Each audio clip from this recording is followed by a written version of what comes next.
Story with Binaca. सुनिए कहानी Binaca की जुबानी।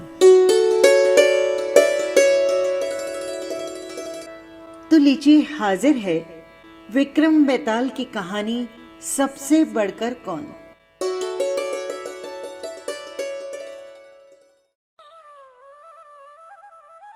ये तो आप जानते ही हैं कि जैसे ही राजा विक्रमादित्य ने बेताल के प्रश्न का उत्तर दिया तो शर्त के अनुसार बेताल उड़कर पेड़ पर जा लटका। विक्रमादित्य फिर पेड़ पर चढ़े, रस्सी काटी और बेताल को कंधे पर उठा योगी के पास जाने लगे। बेताल ने फिर से अपनी शर्त याद दिला दी। विक्रम ने उनकी शर्त मानी और चल पड़े। बेताल ने कहना शुरू किया, पंडित, चतुर और ज्ञानी, इनके दिन अच्छी अच्छी बातों में बीतते हैं, जबकि मूर्ख के दिन कलह और नींद में। अच्छा होगा कि हमारी राह भली बातों की चर्चा में बीत जाए। चल, मैं तुझे 7वीं कहानी सुनाता हूं। मिथिलावती नाम की एक नगरी थी।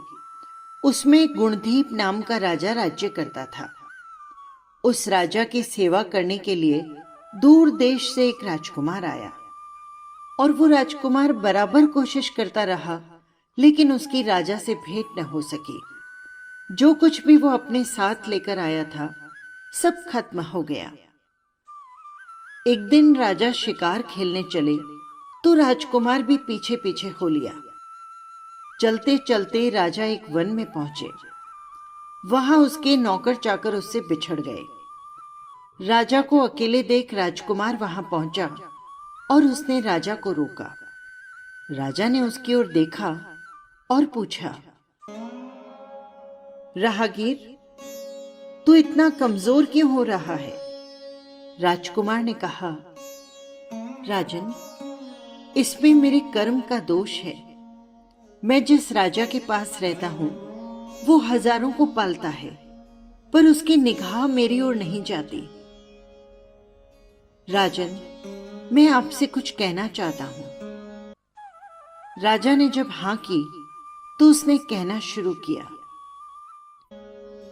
राजन, 6 बातें आदमी को हल्का करती है।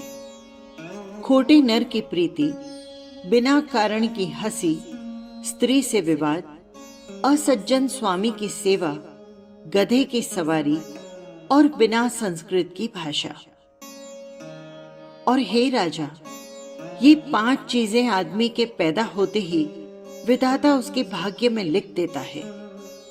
आयु, कर्म, धन, विद्या और यश। राजन, जब तक आदमी का पुण्य उदय रहता है तब तक उसके बहुत से दास दासी रहते हैं, और जब पुण्य घट जाता है तो भाई भी भाई का बैरी हो जाता है। पर एक बात है, स्वामी की सेवा अकारत नहीं जाती, कभी न कभी फल मिल ही जाता है। ये सब बातें सुनकर राजा के मन में उसका बड़ा असर हुआ। कुछ समय घूमने घामने के बाद वे नगर लौट आए। राजा ने राजकुमार को अपनी नौकरी में रख लिया। उसे बढ़िया बढ़िया कपड़े और गहने दिए। एक दिन राजकुमार किसी काम से कहीं गया। रास्ते में उसे एक देवी का मंदिर मिला। उसने अंदर जाकर देवी के दर्शन किए, पूजा की। जब वो बाहर निकला तो क्या देखता है, उसके पीछे एक सुंदर स्त्री चली आ रही है। राजकुमार उसे देखते ही उसकी ओर आकर्षित हो गया। स्त्री ने कहा, पहले तुम कुंड में जाकर स्नान कराओ, फिर तुम जो कहोगे सो मैं करूंगी। इतना सुनकर राजकुमार कपड़े उतारकर जैसे ही कुंड में गया और उसने गोता लगाया कि वो अपने नगर में पहुंच गया। उसने जाकर राजा को सारा हाल कह सुनाया। राजा ने कहा, हम भी ये अचरज देखना चाहेंगे। दोनों घोड़ों पर सवार होकर देवी के मंदिर आए। अंदर जाकर दर्शन किए और जैसे ही बाहर निकले कि वो स्त्री प्रकट हो गई। राजा को देखते ही बोली, महाराज, मैं आपके रूप पर मुग्ध हूं। आप जो कहेंगे मैं वही करूंगी। राजा ने कहा, अच्छा, अगर ऐसी बात है तो तू मेरे इस सेवक से विवाह कर ले। स्त्री बोली, ये नहीं हो सकता राजन, मैं तो तुम्हें चाहती हूं। राजा ने कहा, सज्जन लोग जो कहते हैं उसे निभाते हैं, तुम भी अपने वचन का पालन करो। इसके बाद राजा ने उसका विवाह अपने सेवक से करवा दिया।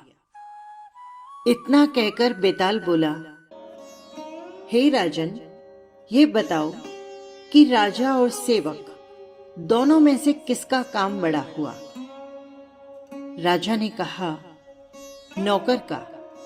बेताल ने फिर पूछा, सो कैसे राजन?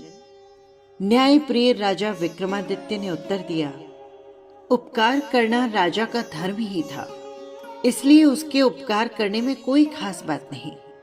लेकिन जिसका धर्म नहीं था उसने उपकार किया तो उसका काम बढ़कर हुआ। इतना सुनकर बेताल फिर पेड़ पर जा लटका और राजा जब उसे पुनः लेकर चला तो उसने 8वीं कहानी सुनाई।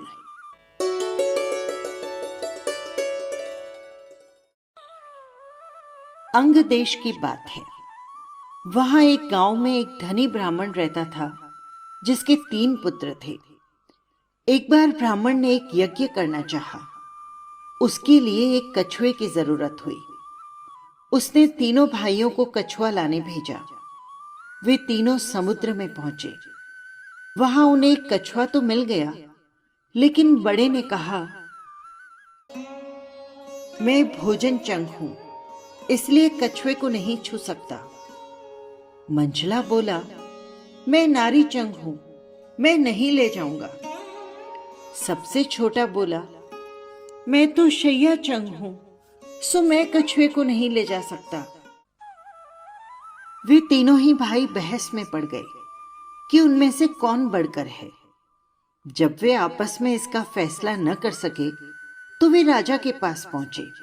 राजा ने कहा, आप लोग रुकें, मैं तीनों की अलग अलग जांच करवाऊंगा। इसके बाद राजा ने बढ़िया भोजन तैयार करवाया। तीनों भाई खाने बैठे। सबसे बड़े ने कहा, नहीं, मैं इस भोजन को नहीं खाऊंगा, इसमें मुर्दे की गंध आती है। और वो उठकर चला गया। राजा ने पता लगाया तो मालूम हुआ कि वो भोजन शमशान के पास के खेत में बना था। राजा ने कहा, तुम सचमुच भोजन चंग हो, वाकई तुम्हें भोजन की पहचान है। रात के समय राजा ने एक सुंदर स्त्री को मंझले भाई के पास भेजा। जो ही वो वहां पहुंची, मंझले भाई ने कहा, हटाओ हटाओ, इसे हटाओ मेरे पास से, इसके शरीर से बकरी के दूध की गंध आती है।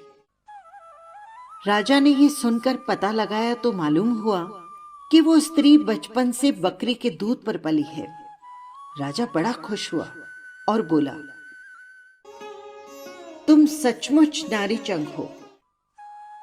इसके बाद बारी आई तीसरे भाई की।